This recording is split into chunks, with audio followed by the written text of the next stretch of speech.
This is the 21st day of March 2016. E here just with a quick market wrap-up. First, happy birthday to Twitter.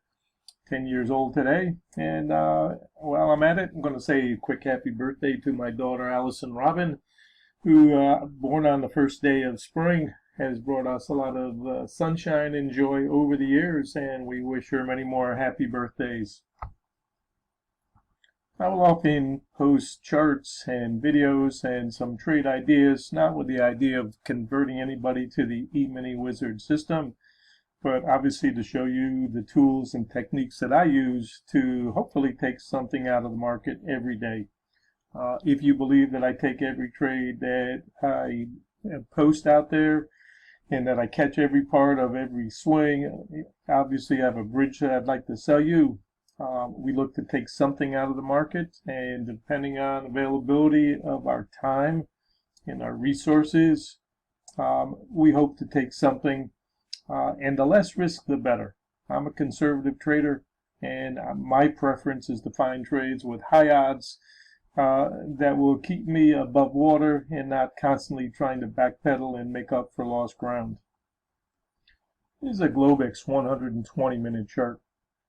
I think it would be helpful to take a look at this based on the recent activity, and anyone can, in hindsight, point to that's a support area, and until that gets beat, that's support. And you need to be able to do that if you're going to be a good trader. It starts with looking backwards in hindsight and saying, okay, this is what I missed. I guess we could have taken some more risk to the upside. A lot of traders got confused in this, especially in this 82 to 84 area, where they felt that that was enough and that we were going to reverse and cover everything long and let's start backwards. And there were obviously a tremendous trade in here for day traders, anybody that caught this swing coming back into that 60 to 55 zone in here, and you can see the double.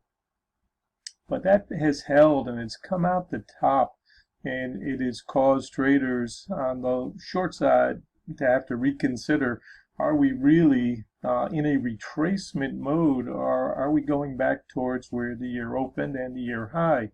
In the last few days, obviously we have not only taken out the year open, but we've also today bumped the year's high. And that was a given in my mind, that we were going to run stops and that we're going to get above that and see what we can probe above that. I certainly agree with traders like Mistrade, who suggest that we've come a long way and the odds may be tilting towards the short side. But that doesn't give us a license, in my opinion, to just short and close our eyes. You can certainly play day trading from either side. And until this resolves decisively, I'm going to think that this is an important neighborhood that's going to have to be reconciled where the year opened, which is in my notes to 037.75. So for now, that's a marker I want to keep my eye on, because that will tell us in hindsight, as we abandon it in one direction or the other, it will give us some clues. So the step-by-step process has us continually reading these ideas. And back here at 82.5, I'd said at the time that this is last year's middle, and this is an important idea that's being decided.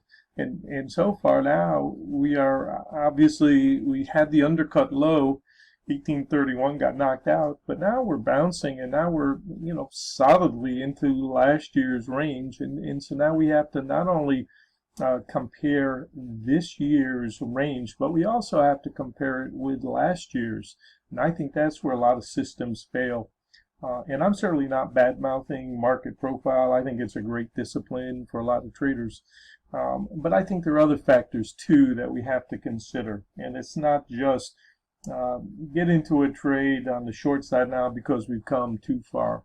I think that's the worst type of analysis for us to abandon ideas that have worked for us for a long time. And people like myself who have traded for 22 plus years and observed the market behavior, We cannot abandon our own techniques that work for us, as some would have us believe. That doesn't make sense.